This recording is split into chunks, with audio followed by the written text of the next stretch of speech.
grinding all my life. Sacrifice, hustle paid the price. Want a slice, got to roll the dice. That's why all my life I've been grinding all my life. Look, all my life, been grinding all my life. Sacrifice, hustle paid the price. Want a slice, got to roll the dice. That's why all my life I've been grinding all my life.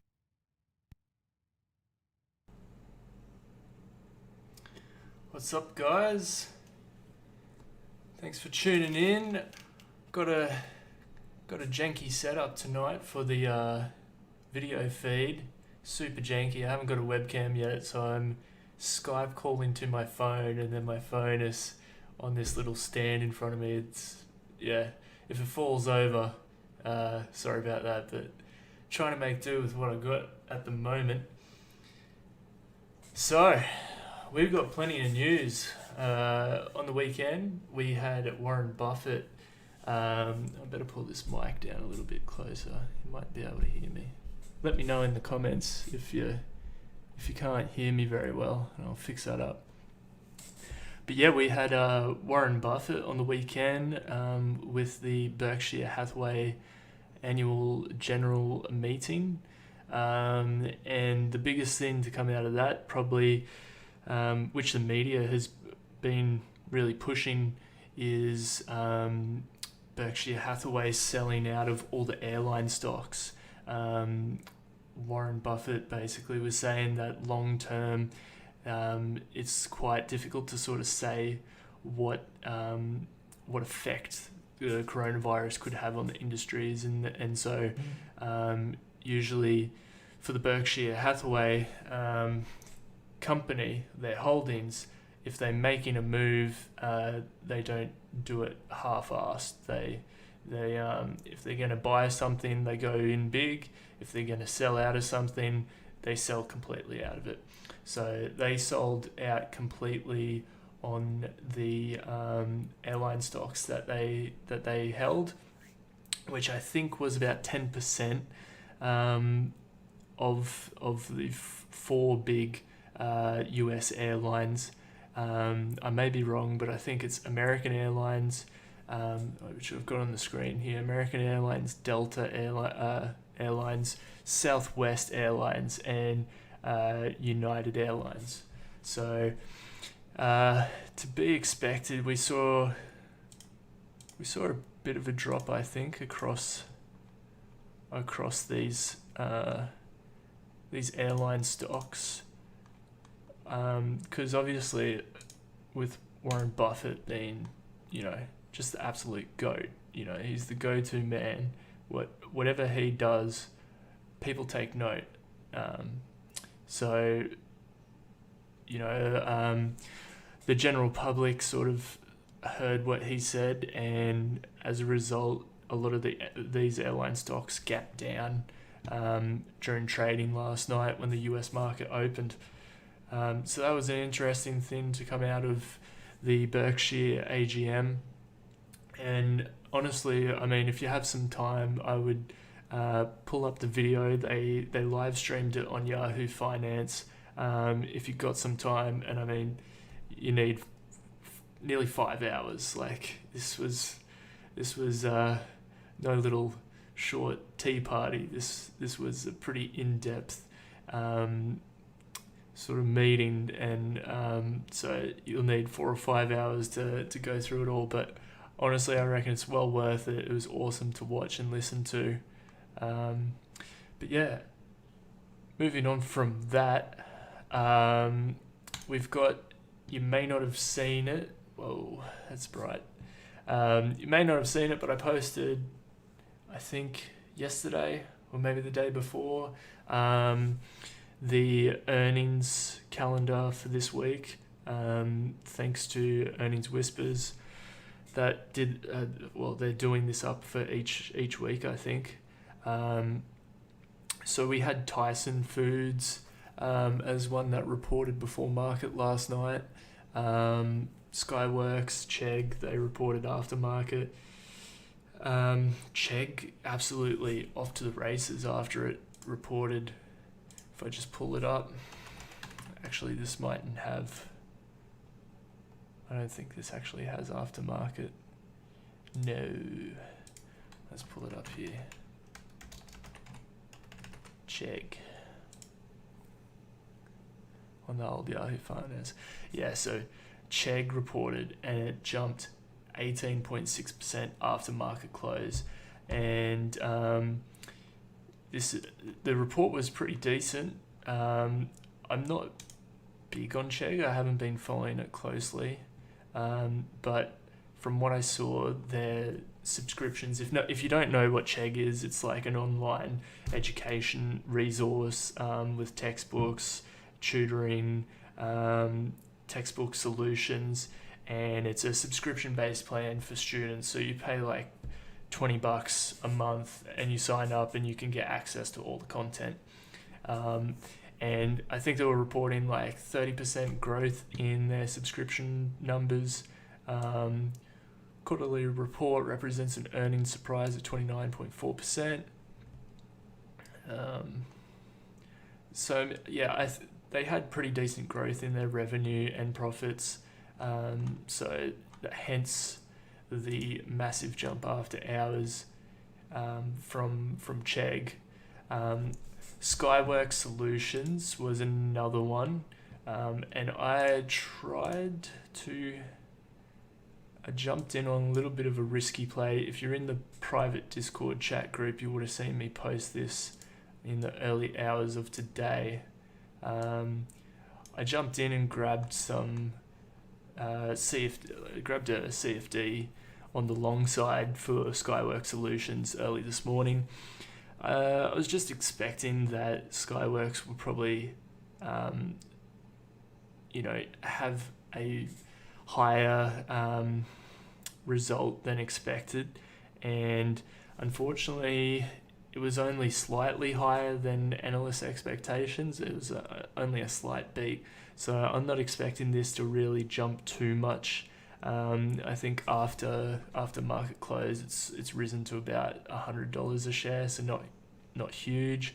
I don't think I'll really be making too much money out of that CFD. Another one I jumped on was Wayfair, which I've got just behind here. Oh, I just closed it. Wayfair. So Wayfair is like an online furniture retailer, similar to Australia's Temple & Webster, if you've heard of that one. And Wayfair has been absolutely killing it the last month or so, I think. Just a huge run up from $28 up to $134. So I was expecting that this would pop a little bit on its reporting as well, and that it would report some really good numbers considering that people have had to shop online. So it reported, and I think it's up slightly after market. Yeah, up 2.9%.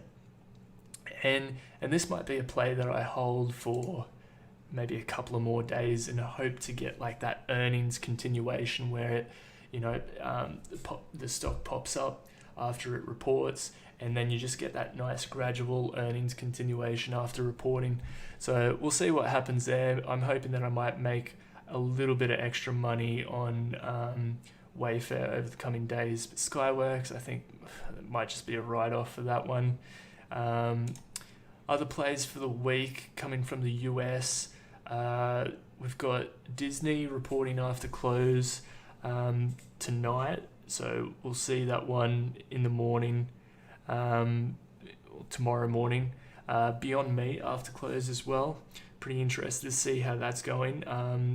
If you haven't been listening in on the media coverage as of late, Tyson Foods, which is a really big supplier of the meat industry, has had a lot of supply chain issues due to the coronavirus. And I think Beyond Meat might actually be able to capitalize on that because it's all lab-based products. You're not reliant on farmers and the supply chain to produce that meat for people to consume. So Beyond Meat might actually be able to capitalize on that and we might see that come out slightly in the earnings report as well. EA, be interesting to see how it's done with restrictions and lockdown. More people gaming, being online from being at home with nothing to do. I mean, digital entertainment, gaming, that sort of stuff. It's obviously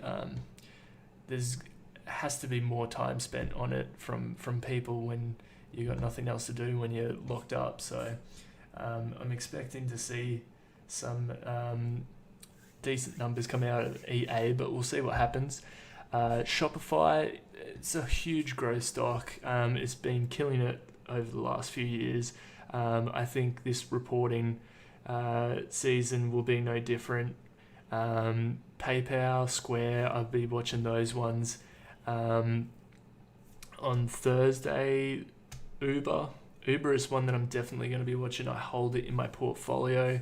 It's been there for probably about 6 months now. I think I've been holding it for about 6 months, maybe a little bit longer. But I'm huge bullish outlook on Uber long term.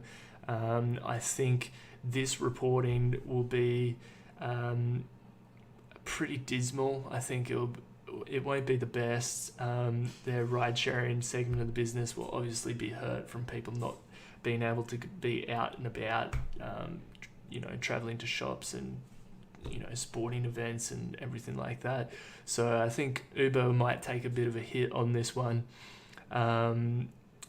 Dropbox, I've been looking at the data storage industry a bit lately, and I think potentially Dropbox is one that I could be looking at to make a play on that, given that it's a more commercial directed data storage business rather than when I say commercial, I mean to the everyday person, not commercialized as in commercial business. And I think that's a really rapidly growing segment, and the ability to really scale the product is quite good, because it's as simple as people have their data on it, and they might have 100 gig, and once they tick over to 200 gig, 500 gig, or whatever it may be, you hit them with that next price tier, and a lot of people are too lazy, really, to actually move it to something else, so they just pay it. So I think Dropbox is a good business long term for data storage. I'll be looking at this one, this earnings report, to really see if it still has the same sort of growth there as it has had in previous years. So I'll be giving that one a look. Not too much on the Friday, but should be a good week. I'm pretty keen to look at a few of those companies, and I'll be letting you guys know what I find out as I see it happen. But jumping into Australian stock market news, not a hell of a lot today. It was a pretty chilled day. We had the RBA come out holding rates at the 0.25%. I mean, that was pretty much to be expected. There was no hard press reason to drop it to the zero, and there's absolutely no reason to justify raising rates at the moment. So it was kind of to be expected. National Storage is doing a capital raise for growth. I think they want to acquire some more property in order to develop some more storage centres. So pretty typical there. It was 330 million, so a pretty decent size capital raise, fully underwritten institutional placement, and $30 million through non-underwritten security purchase plan. The offer will be made at $1.57 per stapled security at a 7.1% discount to Monday's close of $1.69. Cool. Got a couple of more things here, just scrolling through, having a look. I don't know if last week did I get to... No, I didn't stream on the Friday. Afterpay had the 5% equity stake come in from Tencent, and while I think of that, just an awesome meme. I got to play this one from Nick Fabrio. Companies for the Chinese markets? Might Oh no. Fuck you, Stefan. tell it pretty well. Come on, internet. Oh no. Fuck you, Stefan. I think there's one in the kitchen. Those fuckers are listening. I don't know why this. Jinyang, are you copying all those companies for the Chinese markets? Oh no. Fuck you, Stefan.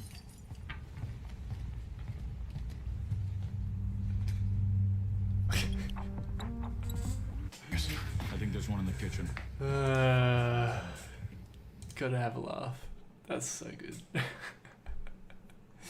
Classic. You never really know. You never know. Might 10 cent. You don't know. They could be trying to get that afterpay. They're trying to take that intellectual property. You never know. Nah, but it's my eyes. Good to see. Good to see that someone like Tencent investing in an Aussie-based company like Afterpay. It's awesome. 5% equity stake, and hopefully that paves the way for a Asian expansion for Afterpay, but we'll see. I think there's a good possibility that it is like a strategic sort of partnership, but some analysts are saying that's not the case, but you never know. We'll see what happens. Jumping back here, so this folds into the big news of the day. So Wilson doubles Adair's price target on lower costs. Now, this isn't about Adair's. This is about Kathmandu. Kathmandu, biggest holding in my portfolio. We had a cracking day today. We had a cracker. It was... She was a good one. So we had this announcement come out, and I knew this was coming. I knew it. This was the reason that I bought into Kathmandu back a few weeks ago, and I took part in the capital raise, which was at heavy discount to the market price at 49 cents per share, and I stocked up. I got me some of them nice 49-cent Kathmandus, chucked them in my bag, chucked them in the port, and I was just the whole bullish thesis on Kathmandu was that after the crash, we saw it heavily impact the retailers, and most of the retailers were starting to recover. They, we had a Cent Group come out and say that yes, revenue was down, but they were experiencing, phenomenal growth in their online business segment, and they were all cutting costs in some shape or form, and most retailers discussing with the landlords in order to come to a fairer price. Now, Kathmandu, I believe, came to what do you call it? They came to the conclusion with their landlord that they would have some sort of pricing structure for their lease, which was based on performance. So, if the business, if the business did $10 million revenue, then their rent cost for one place might be $1,000 a month or whatever. I have no idea, but it was purely based, if they do 10 million, then it's going to be, twice as much if they do 100 million. It was all based on their actual performance. So it's a really reasonable way of doing it, really, because it makes sense. It just makes sense. If you have lower money coming in, then you can't afford higher rent. So the landlord's going to want to work with the business in order to at least have someone in there, rather than, even if it's at reduced rent, have someone there paying some rent rather than having no one in there and getting no money for it at all. But we saw all these retailers recovering. Ascent Group was jumping back up. If I pull up Ascent Group here, AX1, had Ascent Group.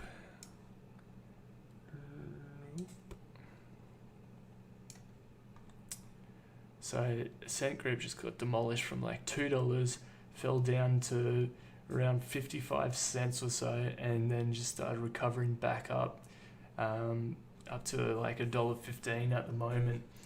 And we saw this with a few of the retailers, and I just thought, Kathmandu, what's going on with it?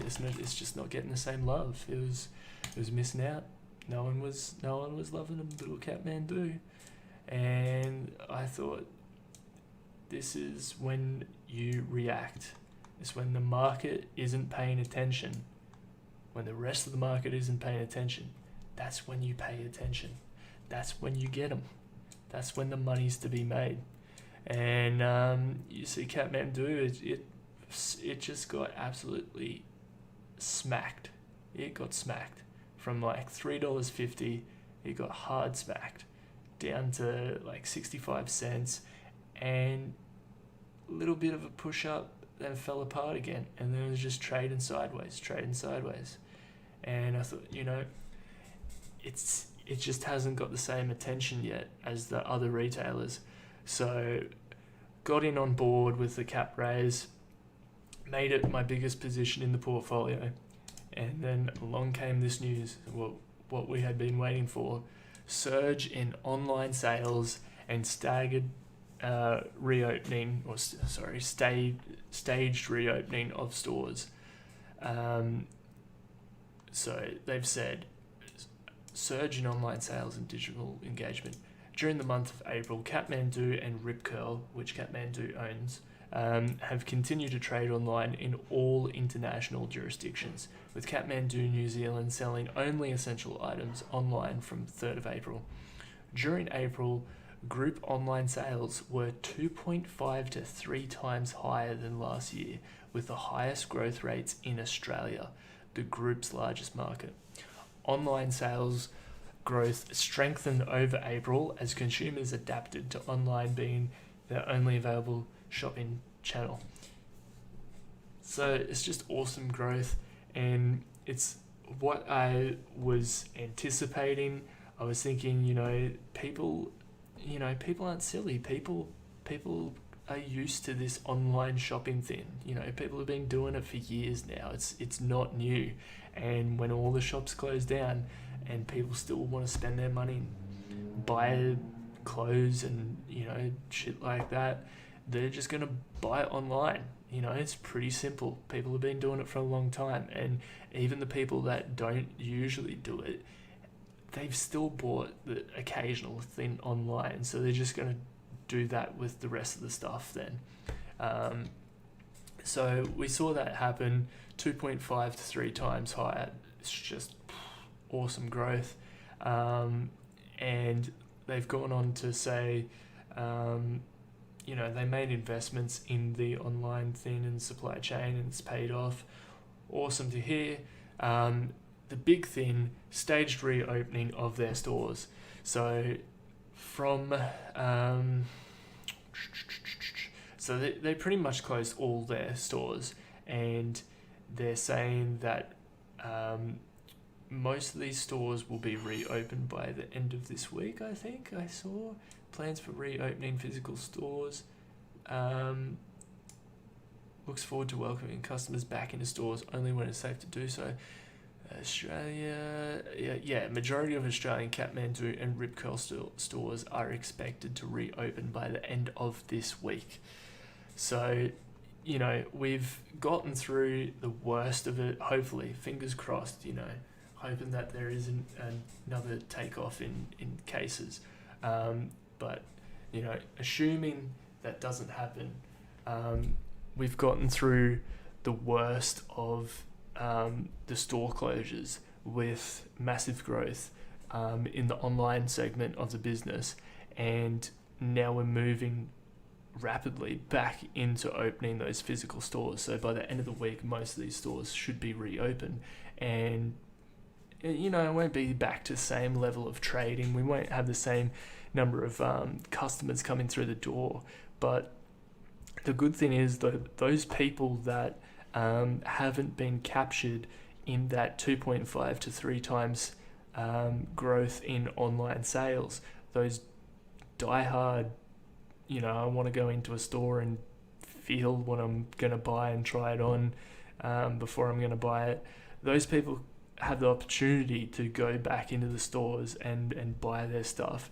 And the people that still aren't comfortable in doing that can continue to use the online shopping experience. So I think by next week, we should be in a situation that's pretty reasonable. It's not going to be back to how things were before all this, but a company like Kathmandu, where the share price is less than a third or even a quarter, I think, of where it was before, the PE ratio is just fantastic, and I don't think we're going to see only a quarter of earnings in the next earnings season for Kathmandu. I don't think that's going to happen. So even if earnings have been slashed by half, the current share price is sort of factoring in a 75% reduction. So, this announcement came out, and it's a lot of positivity, a lot of optimism, and because of that, we saw a 10% increase, I think. I'll just jump into the portfolio, which I'm going to show you guys tonight. Going to run you through some of my holdings in the portfolio. I thought it was about time that I show you what I've got and what the situation is. So here it is. Yeah, Kathmandu up 2.5% today, which was a nice juicy gain for the portfolio of $790. So I'm hoping, I have, at this point, I'm not planning on selling any of my position in Kathmandu. I think this is early days, and it's still at 78.5 cents. It's just crazy cheap, in my opinion. This is a stock that I think should be at least above $1. So we'll see how it goes, but I thought I'd share that announcement and just how great this is to see. I really hope a lot of these businesses can start to open again and get back to some level of normality. So going on from that, just trying to remember what I was going to talk about. So I'll take you through. I won't go through all my portfolio. Like I can do that again some other time. And if you have any questions around it, just let me know. But I might go through some of my big holdings. So obviously my biggest holding at the moment is Kathmandu, and I've you know the reason for that. I've explained my bullish thesis around Kathmandu, so there's not much more to say on that one really. But yeah, I'm really big on Kathmandu. I'm hoping that everything goes to plan, but yeah, I think it's a solid business, so I'm happy to have that level of risk in that company at the moment. Next biggest holding is Afterpay.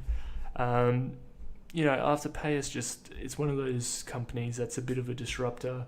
I've had the share since it was just over $5, so $5.39, and there's been a lot of times where I thought about selling it, and I actually took profit when it was around $11 or $12 a share. I sold about half my holdings, and then from there on out, there were a few times where I thought about selling, but I guess once, and that's the good thing about when having a set price where you're happy to sell half and you cover your initial buy-in cost, your initial cost of the investment. The rest of it's just free. You just let it do whatever it wants, and if it goes to zero, you haven't really lost money because you took profits and you covered your initial buy-in price. So there were a few times where I wanted to sell or thought about selling, but then I remembered, well, this doesn't actually cost me anything to hold it, so may as well keep holding on to it. And that's worked well for me. We saw a massive dip down to $8 only in the last month, but it's rallied really hard since then. And I think I'll probably continue to hold Afterpay for until I see some reason not to hold it. Growth in America continues to be really good. I'm not too sure about the UK. I don't think it's the same level of growth as what they had hoped. But while it's growing in America, I think that's huge potential for it. So I'm happy to keep holding it while that growth is still there. They reported like 100% growth in their last half year or quarterly report, whatever it was. So, I mean, there's not too many companies that you can pick up at the moment that are reporting that sort of growth. So, happy to keep holding it. Second biggest holding in the portfolio. The third biggest holding is Flexi Group. Similar company to Afterpay, very similar product, but it's sort of starting to evolve from the same offering as Afterpay. It's starting to diverge into its own category. It's now got a product called Bundle, which if I look it up, Bundle, which I think is a really great idea. This bundle product I think is just a phenomenal idea. Basically, you've got the app, and instead of something like Afterpay where you have to go into the app and you like shop things through the app, and then it's like 4 installments through the app, and it's kind of clunky in that way. Bundle is just it has its app, but then when you shop, you just can Apple Pay it or Android Pay or whatever, and it goes on a virtual card basically through Bundle, which is tied to a bank account, and then you can bundle up like $200 or whatever it is, bundle it all up, bundle your weekly spend, and then you can pay it off in installments. So anywhere that accepts like FPOS or whatever, you can use Bundle. So it's not tied down to that whole system like Afterpay and ZipPay, where the merchant has to onboard the service, the Afterpay service or whatever. Bundle is open to wherever accepts card, basically. So there's like no barrier to entry for them. And I mean, the app's just well built. It's got some cool functionalities like the hibernate with super bundle. So you can, if it's getting towards the end of that period where you have to start paying, you can super bundle it, and gives you 6 fortnights extra to pay off that whatever you've bundled up together with all your expenditure.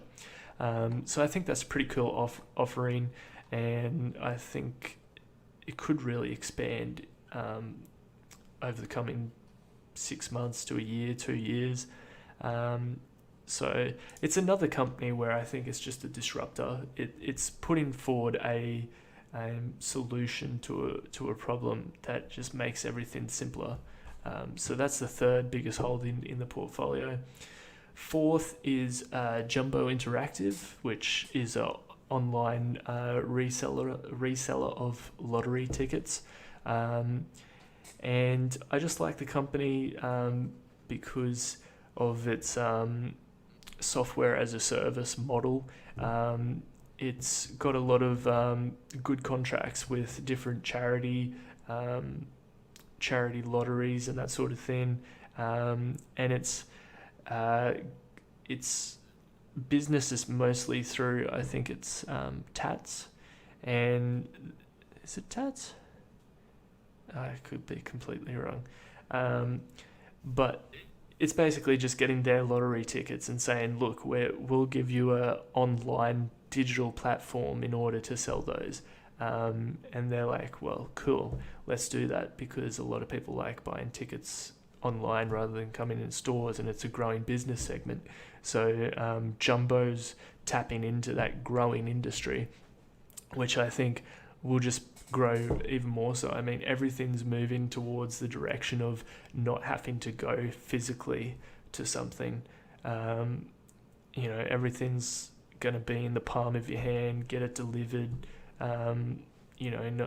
So that's the sort of direction I think most things are heading. So my investing decisions are going to be highly focused on that sort of belief. So I think Jumbo's well positioned to capitalize on that, and the stock has been pushed down pretty hard. I originally bought it at $2.71. It's now at $11.89. I was holding this when it was as high as $27. Like I had 10 times my money on this stock at one point. It was at over $27. I had 10 times my money on this stock, and I watched it plummet, and I didn't sell because, I still love the business. I still love the company. I think that they're going to continue to do well. They pay a nice dividend, and that's an important thing to learn is, just because the share price starts falling does not mean you have to sell out of the stock. If there's a lot of reasons to love the business, then and you've got a long-term outlook, then continue to hold it. I mean, it's just a short-term inconsistency of share price to the actual value of the company. If anything, it presents an opportunity to actually pick up more shares if you truly believe in the company. I didn't pick up more shares. I haven't yet. I might at these prices. I might. At the moment, I just see other companies that are posing more of an opportunity than Jumbo to me at the moment. So, but I might pick up some more a little bit later on. I'll probably just go to my top 5 biggest holdings. So, the fifth one is Uber, and once again, it's disruption. Uber is in my opinion going to be a huge disruptor. Wait, this isn't even sorted by market value now. It mightn't even be Uber, but I am big on Uber. No, it is Uber. So I think Uber is well positioned for the long term in the whole transport industry. I think people see Uber very singular in a very small aspect of the ride sharing business and food delivery. When Dara, the CEO, he's discussed in interviews how they actually see Uber as being a solution to the transport industry. And I think they have the financial backing and the innovative leadership and the enthusiastic leadership to keep pushing in the direction of evolving the transport industry. And, the transport industry is huge, and there's so much to gain from a better management of the transport sector. So Uber Freight, for instance, Uber Freight is just massive. If you haven't heard about Uber Freight, Google Uber Freight, look it up. I think it's only currently running in the US, but it is going to be huge. Once it actually goes global, that is going to be a massive industry for Uber. But yeah, I'm big on Uber because of that disruption, and I think it's still got a huge amount of growth still in the tank for a company that's I think it's over 10 years old now. There's still a huge amount of growth in this company. So yeah, that's my top 5 holdings in the portfolio.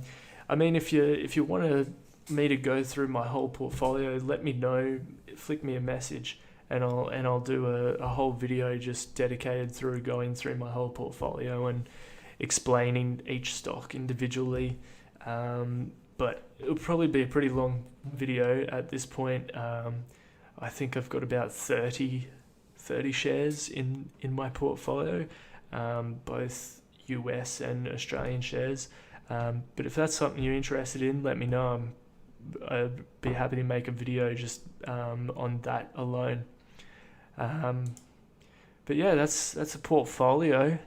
I think that's it for the news. I think I've pretty much covered it out. I'm just going to check my feed here.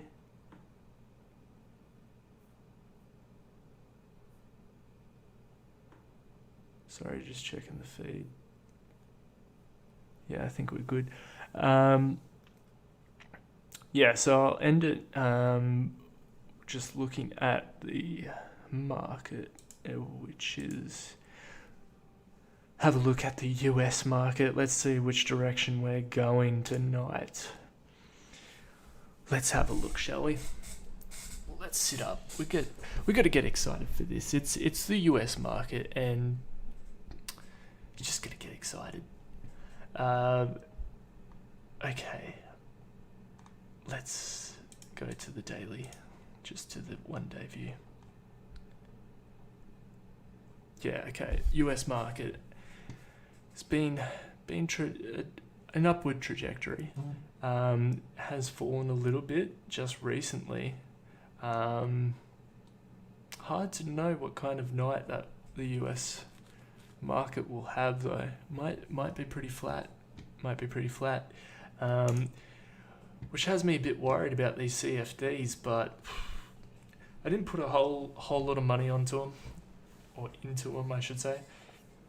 So it's not a hell of a lot of risk. It was a little bit of a fun play on the earnings and see what happened, but it wasn't a hugely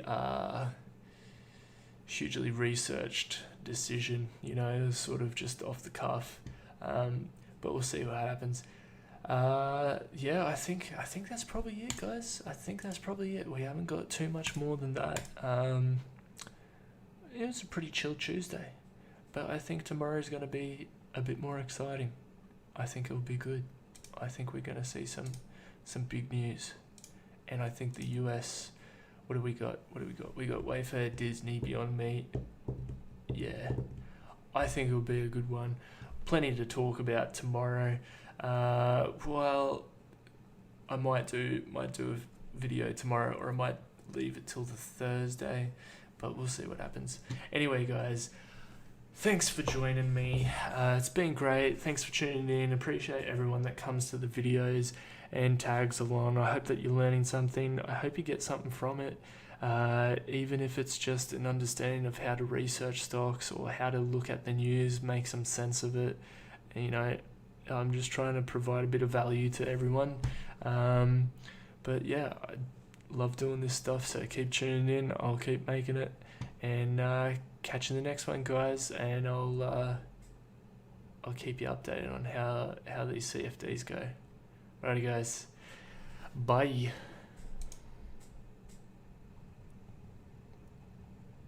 This is the wrong